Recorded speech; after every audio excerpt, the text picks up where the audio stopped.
Et bonjour, donc dans cette vidéo nous allons voir le tableau Scrum. Donc j'ai déjà une compagnie et je vais aller dans tableau. On va ajouter un tableau.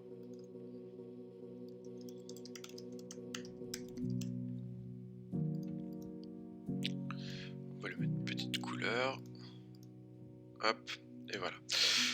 Donc voici un tableau Scrum. En fait, ça va vous permettre de créer des listes avec des cartes et de les attribuer à différentes personnes. Ça vous permet en gros d'organiser votre travail, votre projet.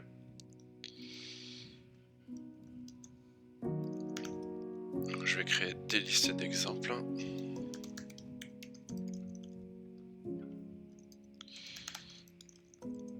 Voilà, donc c'est assez simple, hein. Vous pouvez créer des listes à la volée et ajouter des cartes à la volée aussi. Première carte. Ces cartes-là, vous pouvez les déplacer ensuite de colonne en colonne. C'est comme si vous gériez plein de post-it, hein, tout simplement. Donc je vais cliquer sur une carte. Et là, donc, ça vous ouvre une interface un peu comme une tâche, hein, si vous avez regardé la vidéo sur les tâches. Ça ressemble un peu à la même chose. Donc par défaut, j'ai aucun utilisateur sur ma carte, hein, je peux en ajouter. Là, vu que je viens de créer le tableau, forcément, je n'ai pas beaucoup de choix. Il n'y a que moi pour l'instant, mais vous pouvez ajouter d'autres personnes sur le tableau, on verra ça tout à l'heure. Et après, vous pouvez tout simplement ajouter une description pour expliquer un peu ce qu'il faut faire. Vous pouvez ajouter des checklists avec des items. Voilà, que après les personnes pourront cocher. Vous pouvez rajouter des pièces jointes, vous pouvez les déposer ou cliquer directement sur ce bouton-là. Et après, vous pouvez aussi archiver la tâche hein, quand vous en avez plus besoin. Vous pouvez déposer des commentaires. Vous pouvez taguer en disant hâte. Voilà, tout simplement. Et après, bon, vous baladez votre carte un peu où vous voulez. On pourrait très bien imaginer que vous avez une liste to-do et une autre liste, par exemple done, enfin quand c'est terminé.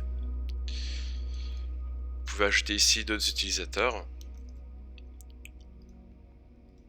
Voilà, et ces utilisateurs, après, vous pouvez les sélectionner et les glisser directement dans une tâche, comme ça. Vous pouvez, bon, vous avez une barre de recherche, vous pouvez rechercher.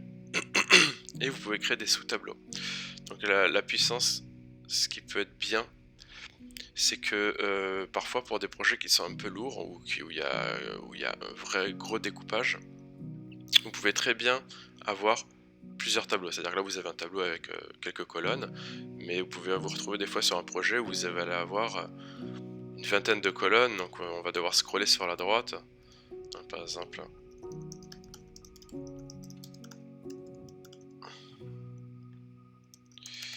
voilà.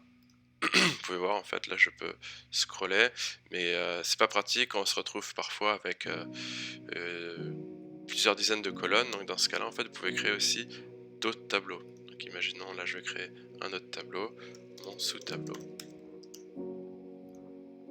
et là j'arrive dans un sous-tableau tout simplement. Donc, ma liste, hop, avec une carte. Et en fait là comme ça vous pouvez switcher dans le même tableau principal qui est mon premier tableau, vous pouvez switcher dans différents sous-tableaux. Après je vous laisserai découvrir d'autres petites options que vous pouvez retrouver ici sur le panneau de droite, donc en cliquant sur les trois petits points ici. Vous pouvez ajouter des étiquettes sur vos cartes. Vous pouvez créer des étiquettes personnalisées. Vous pouvez filtrer des cartes, retrouver des éléments que vous auriez archivés, parce que vous pouvez aussi archiver des listes, donc vous pouvez retrouver des listes archivées, des cartes archivées. Vous pouvez changer la couleur si vous le souhaitez. Partager un lien pour qu'une personne puisse directement y accéder. Voilà en gros pour cette gestion de tableau Scrum. C'est simple à utiliser, c'est intuitif, donc voilà, ça sera tout pour cette vidéo. À bientôt.